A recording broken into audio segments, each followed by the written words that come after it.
पानिपत येथे झालेल्या लढाईमध्ये अफगाणिस्तानचा बादशाह अहमद शाह अब्दाली याने मराठ्यांचा पराभव केला हे आपल्या सगळ्यांनाच माहिती आहे। पण पानिपतचे युद्ध जिंकून देखील काही दिवसातच अब्दाली भारतातून पळून का गेला हेच आपण आजच्या व्हिडिओमध्ये पाहणार आहोत। त्यासाठी व्हिडिओ शेवटपर्यंत बघा। नमस्कार, मी आशिष। पानिपतमध्ये थंडी वाऱ्याचा सामना करत कित्येक दिवस उपाशी असलेली आपली मराठी फौज ही आपल्या जीवात जीव असेपर्यंत लढली। सदाशिवभाऊ, विश्वासराव, शिंदे, होळकर यांसारखे प्रत्येक मराठी सैनिक आपल्या शेवटच्या श्वासापर्यंत लढले। पानिपतमध्ये आपली जर लोक मेली असतील तर ती फक्त आणि फक्त थंडी वाचून आणि भुकेपोटी। जेवढं मराठी सैन्य मेलं तेवढंच अब्दालीचं सैन्य देखील मेलं होतं। मराठ्यांच्या रक्ताने पानिपतची माती पावन झाली होती। अब्दाली युद्ध जिंकला, पण मराठ्यांनी अब्दालीच्या अर्ध्याहून जास्त सैन्याला यमसदनी धाडलं होतं। युद्ध जिंकून देखील अब्दालीच्या हाती काहीच लागलं नव्हतं। युद्धाच्या अगोदर 2 वर्ष अब्दाली अफगाणिस्तानातून आपल्या सैन्यासह भारतामध्ये आला होता। मराठ्यांच्या ताकदीपुढे त्याला काहीच करता येत नव्हतं। सरतेशेवटी लढाई होऊन त्याच्या गळ्यात विजयाची माळ पडली।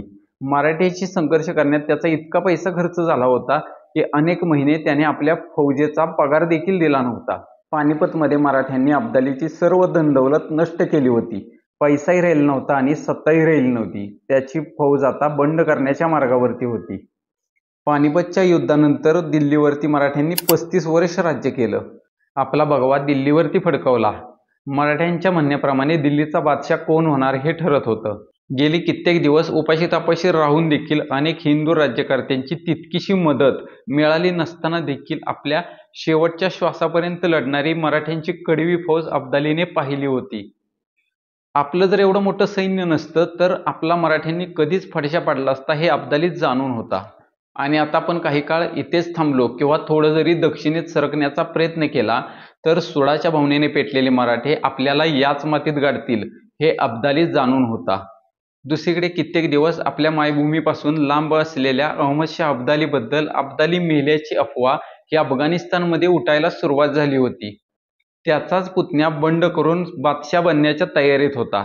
युद्ध झाल्यानंतर अब्दाली फक्त 4 दिवस भारतामध्ये होता। त्यानंतर आपले राज्य जाईल या भीतीने अहमद शाह अब्दाली हा अफगाणिस्तानला परत गेला। असं म्हटलं जातं की अहमद शाह अब्दालीने पानिपतचं युद्ध जिंकलं आणि मराठे हरले। हो, मराठे हरले, पण हिंदुस्थान जिंकला।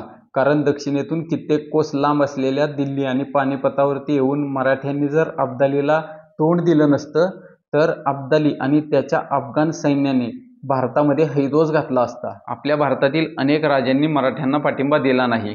जर सगळे राजे एकत्र आले असते तर अब्दाली पानिपतच्या युद्धामध्ये मारला गेला असता। भारतातून निघून जाताना अहमद शाह अब्दालीने असे लिहून ठेवले आहे की मराठ्यांनी पानिपतावर मजबूत छावणी कायम केली होती। युद्धादिवशी अत्यंत निकराने पुन्हा पुन्हा त्यांनी हल्ले चढवले। मराठ्यांचे हे शौर्य पाहण्यासारखे होते। मराठ्यांसारखा पराक्रम इतर कोणाकडून होणे शक्य नाही। मराठी सेना आपल्या मातीपासून 1400 किलोमीटर लांब जाऊन परकीयांविरुद्ध मोठ्या निकराने लढली।